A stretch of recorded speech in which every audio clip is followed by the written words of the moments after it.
Jean 12, versets 47 à 49. Si quelqu'un entend mes paroles et ne les garde point, ce n'est pas moi qui le juge, car je suis venu non pour juger le monde, mais pour sauver le monde. Celui qui me rejette et qui ne reçoit pas mes paroles a son juge, la parole que j'ai annoncée. C'est elle qui le jugera au dernier jour, car je n'ai point parlé de moi-même, mais le Père qui m'a envoyé m'a prescrit lui-même ce que je dois dire et annoncer. Luc 16, versets 29 à 31.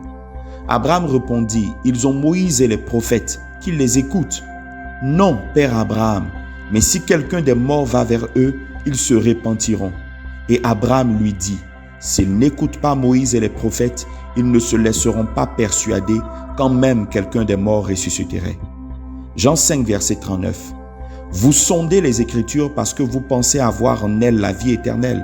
Ce sont elles qui rendent témoignage de moi. » Versets 46 à 47. « Car si vous croyez Moïse, vous me croiriez aussi, parce qu'il a écrit de moi. Mais si vous ne croyez pas à mes écrits, comment croirez-vous à mes paroles ?» Thème: attention à l'esprit de la religion. Quelle est la valeur et la crédibilité que je donne à la parole de Dieu? Est-ce que je crois vraiment ce que Dieu dit? Est-ce que j'y accorde du crédit? Est-ce sûr que j'accepte simplement la parole de Dieu sans y ajouter mes pensées et sentiments personnels? Ces questions-là, un adorateur doit forcément se les poser. Il ne peut pas les bypasser, car c'est la réponse qu'il donnera à ces questions qui déterminera s'il est un vrai ou un faux adorateur.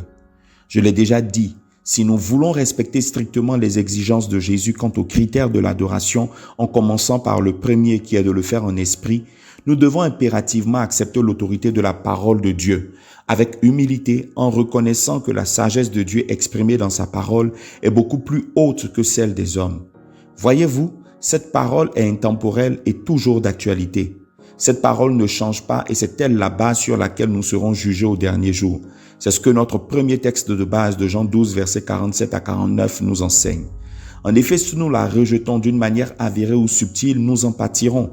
Je crois que la Bible a déjà donné son avis sur différents sujets qui font polémique de nos jours, entre autres les sujets du divorce et le remariage, les relations dans le couple, l'adoration, l'organisation de l'Église, le ministère de la femme, etc. Je ne traiterai aucun de ces sujets dans ce biais, mais l'idée est de nous interpeller afin d'accepter, même si nous ne sommes pas humainement d'accord et que nous avons l'impression que la parole de Dieu est dépassée, d'accepter, disais-je, ce que Dieu dit.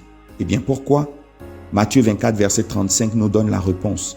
Il est dit ceci: « Le ciel et la terre passeront, mais mes paroles ne passeront point. » Que Dieu nous aide tous. Autre chose sur quoi je voudrais attirer votre attention par ce partage concerne la source de notre foi. La parole de Dieu ou le miraculeux. Voyez-vous, il est de plus en plus promulgué par plusieurs chrétiens que le miraculeux est nécessaire pour bâtir la foi des chrétiens. Et forcément, la course au miracle, avec l'aide des réseaux sociaux aujourd'hui pour faire la promotion de nos ministères, est en vogue. Je ne dirai pas le contraire, mais je souhaite nuancer l'importance des miracles. Lorsque je lis les Écritures, je crois que les miracles permettent d'attirer l'attention des hommes vers Jésus. Des textes comme les suivants, Marc 16, versets 17 à 18, Jean 9, versets 1 à 41, Actes 8, versets 5 à 13 et plusieurs autres montrent bien que les miracles ouvrent la porte à la foi en Christ.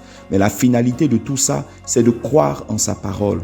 Car s'il n'y a pas cette honnêteté et cette simplicité devant la parole de Dieu, les miracles n'auront aucune incidence sur notre foi. Et c'est ce que la parabole du pauvre Lazare et du riche dans le séjour des morts nous raconte. Permettez que je la replace dans son contexte. Le chapitre 16 de Luc commence par une parabole de Jésus sur l'économe infidèle. De cette parabole, il tire un certain nombre de leçons qu'il partage à ses auditeurs, entre autres le fait d'être fidèle dans de petites choses pour se voir confier de grandes, le fait qu'on ne peut suivre Dieu et Mammon en même temps, etc. Et là, les pharisiens, à cause de leur avarisme, ont commencé à se moquer de lui. Luc 16, verset 14. Et Jésus va leur répondre en parlant de la loi qu'ils ne respectaient pas malgré leur apparence de piété, pour terminer sur la parabole du pauvre Lazare et du riche qui était adressée à ces pharisiens représentés dans cette parabole par le riche.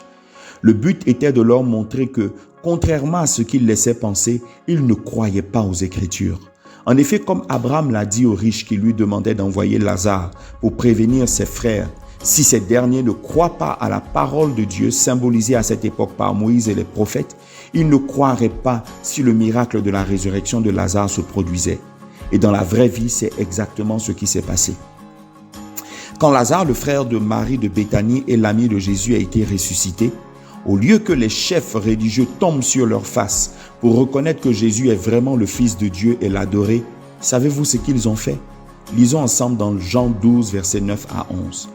Une grande multitude de Juifs apprirent que Jésus était à Béthanie et ils y vinrent, non pas seulement à cause de lui, mais aussi pour voir Lazare qu'il avait ressuscité des morts. Les principaux sacrificateurs délibérèrent de faire mourir aussi Lazare parce que beaucoup de Juifs se retiraient d'eux à cause de lui et croyaient en Jésus. Vous rendez-vous compte? Ils ont voulu tuer Jésus et Lazare. Même un miracle de résurrection n'a pas réussi à leur faire entendre raison. Cela pour vous dire que si les hommes refusent de croire en la parole de Dieu, ce qui est le propre de la religion, ce n'est pas les miracles qui vont leur donner la foi. Car sachez-le, le plus grand ennemi de l'évangile, c'est la religiosité. Pour preuve, ce sont les religieux qui ont fait tuer Jésus. Même Pilate, le roi païen, a voulu lui sauver la vie. Les apôtres ont été aussi persécutés par des religieux juifs qui s'opposaient à la propagation de l'évangile. Alors retenez que la foi se bâtit principalement par la parole de Dieu en laquelle il faut croire. Ce sont les Écritures qu'il faut croire. Les miracles sont utiles, voire nécessaires dans certains cas pour déclencher un regard vers Jésus, mais ce qui bâtit la foi, c'est la parole de Christ. C'est ainsi qu'on se positionne au rang des vrais adorateurs que Dieu demande. Un verset pour terminer, Colossiens 3, verset 16a. Que la parole de Christ habite parmi vous abondamment. Que Dieu nous aide tous, fraternellement. Frère, oui.